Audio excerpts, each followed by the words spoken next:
Good afternoon. The story goes like this.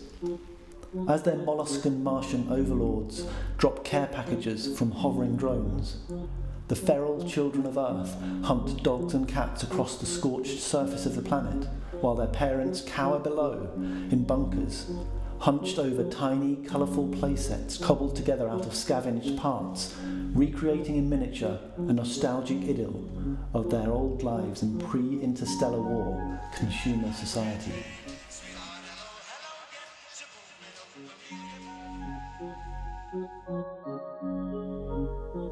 It had been this way once.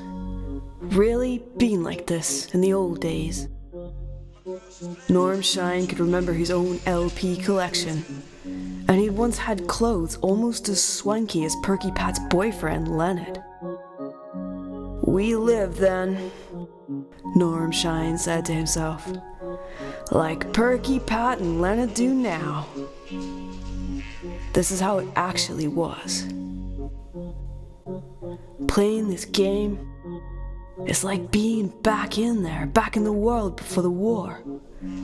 That's why we play it, I suppose.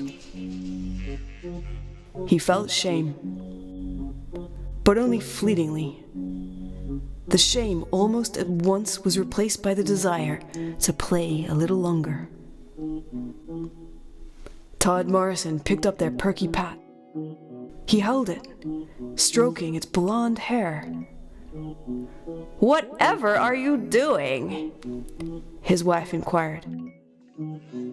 "Nice skirt she has," Todd said. "Play," Fran said vigorously. And Norm, whose turn it was, picked up the spinner and span. Perhaps you know the story.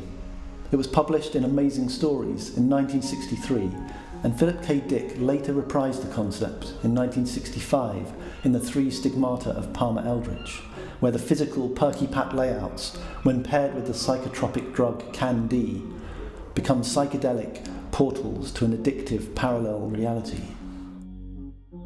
We're all fascinated by miniature worlds, aren't we? But can a little toy really serve as one half of a mind-altering compound? Back in 2018, I had just finished editing Reza Negarestani's book Intelligence and Spirit, and it had been a long haul. As you'll know, Intelligence and Spirit sets out to ask how an artificial general intelligence could be constructed. Reza, for some reason of his own, came up with the notion of illustrating the thought experiments of Intelligence and Spirit by means of Lego diagrams, a toy model that develops through the chapters of the book. The whole idea of Lego was, who doesn't like engineering toys, right? Because Lego is ultimately as an engineering toy.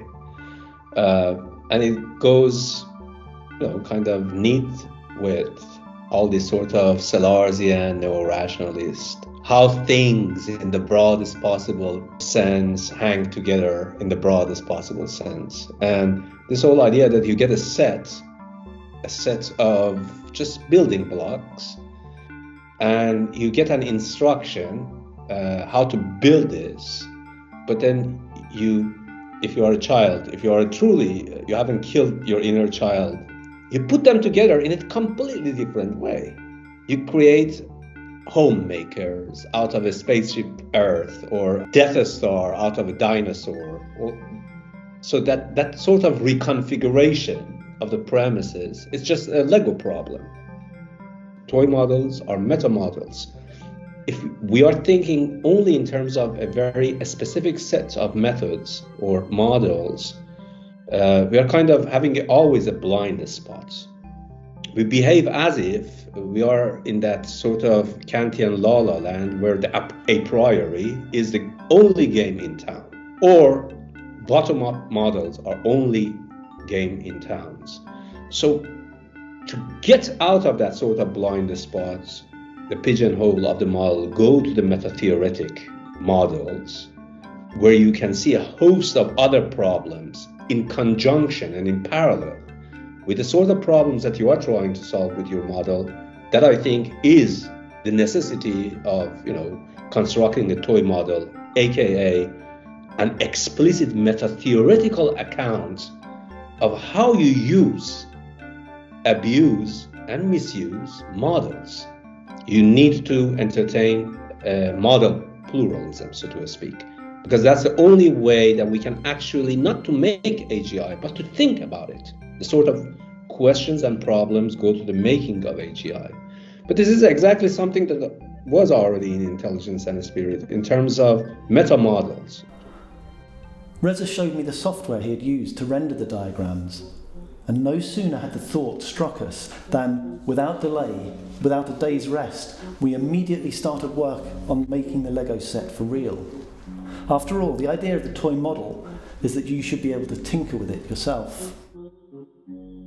It turned out that Reza had made his virtual models out of pieces, some of the Lego that he remembered from his youth in Iran, many of which were quite outdated and difficult to get hold of. I soon initiated myself into the shady world of second-hand Lego dealing, and over the next few months succeeded in sourcing bricks from all over the world to reconstruct the ergonomic Toy Model AGI Lego Playset. I think what took longest was the poster. Reza's original idea for the map was that it would be like a theme park map with roller coasters and various types of rides. We eventually settled on a railroad design, and this side of the poster shows, in some detail, the whole journey of the book. I would say that, all times that you create a fetish object, a good book, and then you get a map also, right? And the map, even though everything is already in the book, but the map kind of is a supplement, right? It gives you an overview of the stuff that is happening that might not actually be, if you are getting so immersed in a philosophical book, you cannot see that sort of overview. And the map, the Lego, essentially kind of reignites that sort of excitement to go back and see, well, these are the bridges. These are how this book is being built, right? Brick by brick. And then, of course, on the other side, there's the list of pieces and the instructions for making the various models. This all took, I would say, about 2 months of extremely intensive work. It was a kind of insanity, in fact. This whole thing became a kind of delirious release for both of us from the long and painful process of drafting and redrafting and editing Intelligence and Spirit. I remember we were both so happy doing it though, and to this day it's bizarrely one of the ergonomic projects I am proudest of, because I love it when circumstances conspire to make it possible, with the addition of a little bit of reckless enthusiasm, to make something entirely new, something that could not possibly have existed anywhere else. That's the most exciting thing that can happen after all. It was a totally experimental process without our really knowing what we were doing, except that we wanted to make something physical and tinkerable. Philosophical research and development, wasn't that what I always said ergonomic was about? But in this case, you start with the R&D department before you even know what the company is going to make, which is the hard way to go about it. So the moment that you do pedantic philosophy, which is systematic philosophy, people who get into the book lose a thread. Absolutely. This is completely since, early systematic philosophy, Hegel to Carnap, to all these sort of analytic philosophy. You get immersed in those sort of books, but you get so immersed that you are merely as if you're in a forest, a really thick forest, and you only see the sort of narrow threads between the trees, but you never actually see the whole picture of the forest.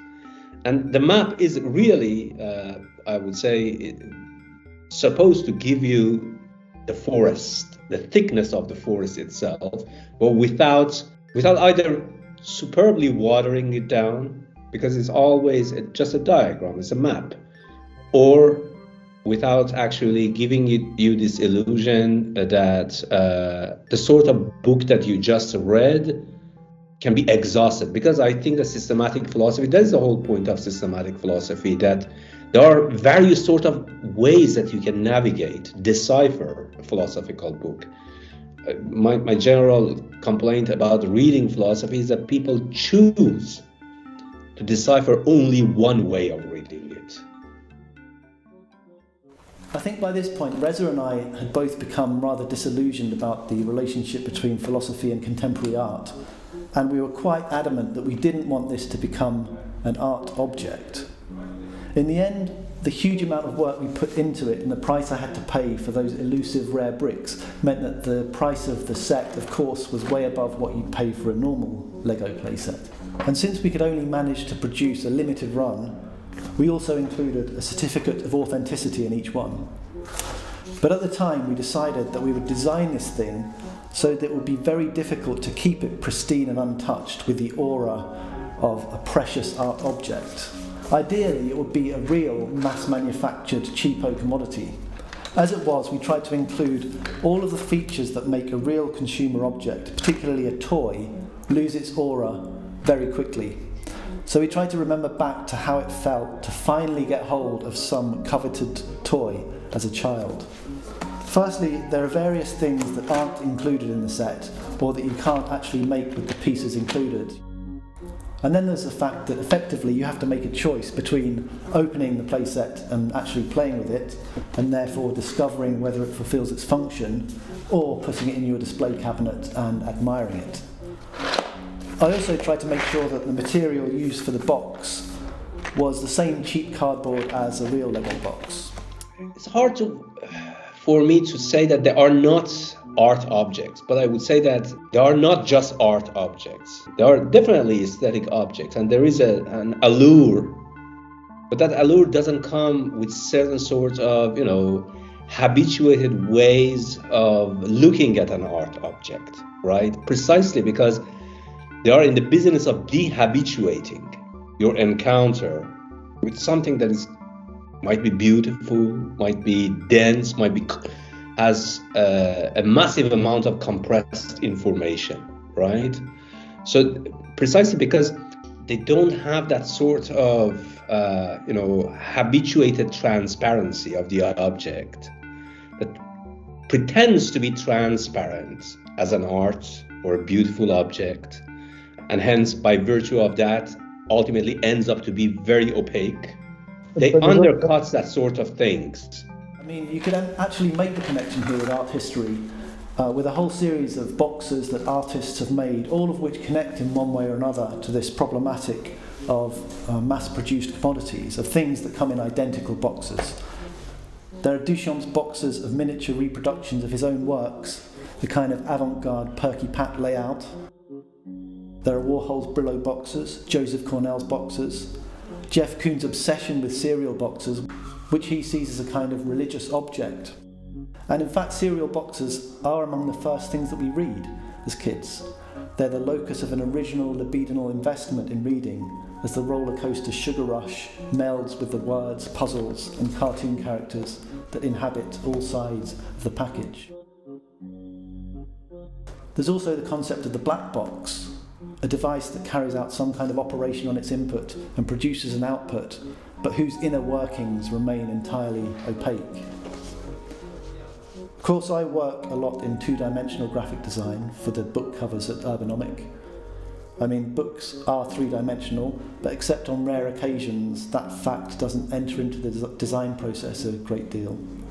But it was quite exciting to have the experience of working in three dimensions, and I learned a lot about the quite peculiar orientation of each side of the Lego box. There's a very specific arrangement that to this day is quite mystifying to me. The whole design is very closely based on real designs that existed at the time. I did a lot of research in the toy shop for this. And I even added these little colour registration marks, which you don't even see.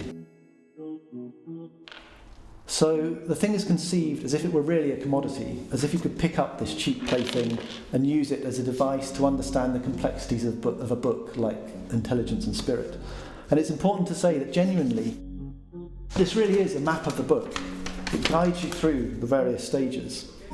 And these little signposts also tell you the page references at different points along the railroad, so it's a complete guide. In fact, as we imagined it at the time, perhaps such a toy could even make the discursive form of the book redundant and forge a direct link with concepts. The way we saw it, we live in a culture, a system of objects that's subtended and articulated by a system of concepts that we inherit more or less blindly. But what if we could build our own synthetic culture out of objects that we love, that please our senses? A system of objects in which would be embedded a different set of concepts. A material culture whose structuring principles are not spontaneously received from assumptions and tropes we inherited from the past, but by the hard theoretical work done by philosophy. I remember at a certain point I said to Reza, we should be able to not do philosophy in public anymore. It's kind of shameful and pathetic. It's like having to constantly show your workings. Would it be possible to craft something that you could handle, play with, tinker with, and in which the philosophy as such doesn't have to appear discursively? Theory just becomes the background preparatory work for cultural production. I think they're both required. I mean, this scarcity point is something that if you are really taking philosophy seriously, you have to abide by it. But that is not the entirety of the story about to make a philosophical work, right? Or doing philosophy. Yes, I think that for that to be a complete story, you also need to understand that producing a philosophical work is akin to an engineering design problem. A great laptop, magnificent looking, shiny, sleek, modern. Yeah, you can do all sorts of stuff with it, and you can in fact reconstruct it. But you also, if you are really into this idea of this shiny object, you want to see what has happened in the back room. You want to see that how, for example, a MacBook laptop is being laser cut in a solid sort of way, how these things are put together. That actually gives a kind of like both, I would say, an overarching story, but also it reinvigorates for you to dive back and to understand the mechanisms of this object. The Toy Model AGI Playset doesn't claim to achieve this. Of course, although Lego itself is a very flexible and extensible system, it forms what I call an isomorphic metaverse. It's a system with its own underlying structural assumptions and limitations. And this is a very simple model. But it's a kind of herald for the speculative idea.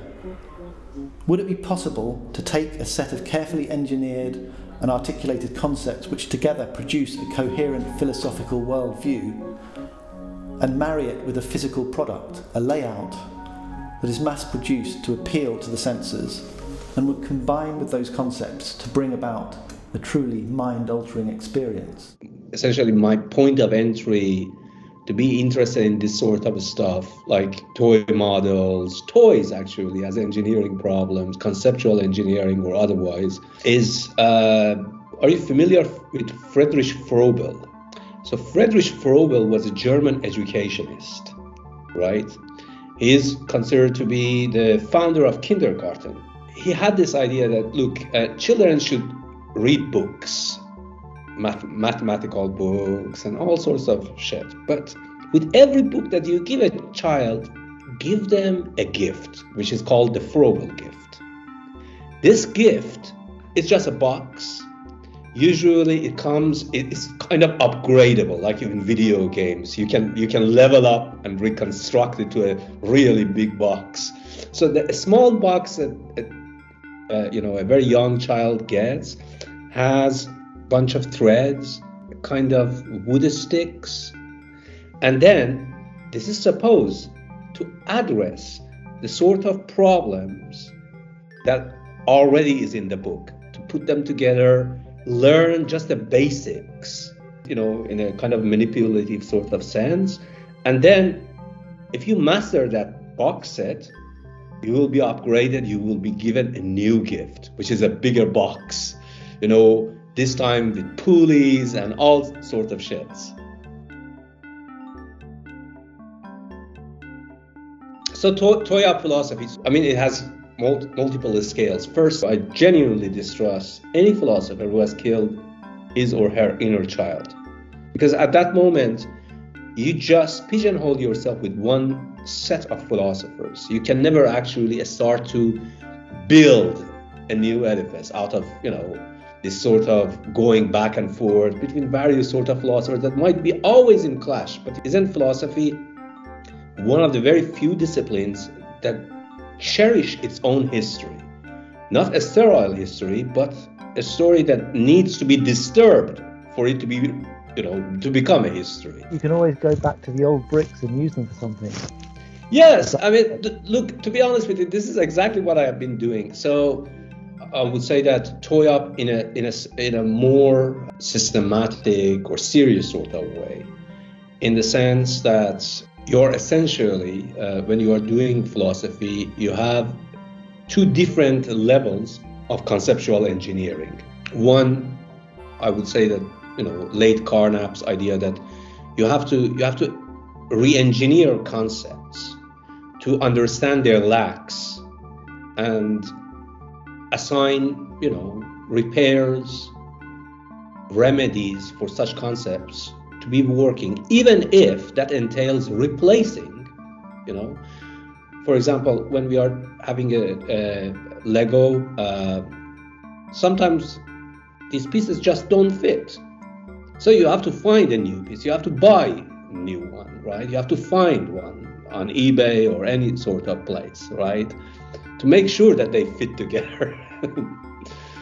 So in that sense of explication, but also in the sense that once you have this sort of pieces that you think they can address your needs, you should be able to play around with them. Playing around is, I would say, completely different from playing a game, right? So Wittgenstein's idea of philosophy, I would say, is a fundamentally quietist, precisely because it abides by the idea of a game, where basically rules of the game has already been given, and then you have to operate within that sort of domain, right? Whereas the idea of play, you can think about all sorts of philosophers who have, addressed that sort of idea of play versus game, requires active intervention, suspension of some rules, such that you can build something that has not been given in advance by the a priori jurisdiction of rules, toying around with shit. And then you will be able to demarcate the constraints of the given rules. Hence, it becomes a critical play. It's not just playing. Play is a critical practice, precisely because it questions the sufficiency of given rules. And that's the story of the ergonomic Toy Model AGI Playset. Good night.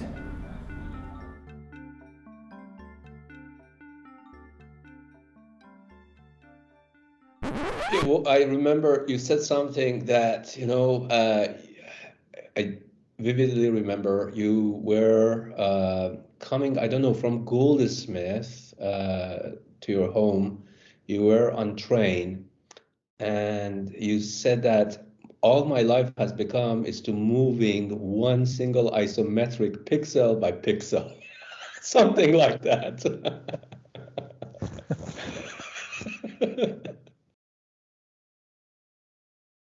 To understand how things, in the broadest possible sense of the term, hang together in the broadest possible sense of the term. This is the ideal of what might be called philosophical Lego, or more generally, toy philosophy. What sets toy philosophy apart from regular philosophy is its emphasis on play, counterfactuals, and model pluralism, as opposed to a game with pre-established rules and a set method. Central to philosophical Lego is the concept of a toy model.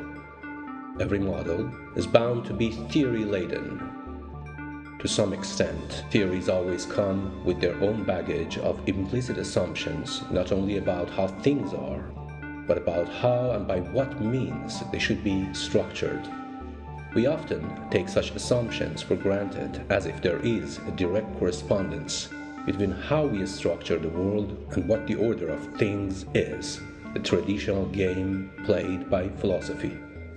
In contrast, we imagine a new form of philosophy where such correspondence is understood to be an unwarranted assumption, and where, in playing endlessly with our conceptual and logical resources, we enrich every reality we are talking about and even fabricate it anew. So, a toy model is a collection of models in which both methodological and theoretical assumptions are brought to the foreground and become objects that can be modified, manipulated, and retrofitted. If what we understand to be human always depends upon hidden theoretical assumptions, then playing with the concept of the human is like tinkering with Lego. Rebuild the figure of the human brickwise, using different pieces. So long as the pieces, the so-called conditions of possibility of being a minded subject, fit together, then we are on the right track. Such is the inexhaustible play of a child philosopher who cares nothing for entrenched conventions or ready-made blueprints.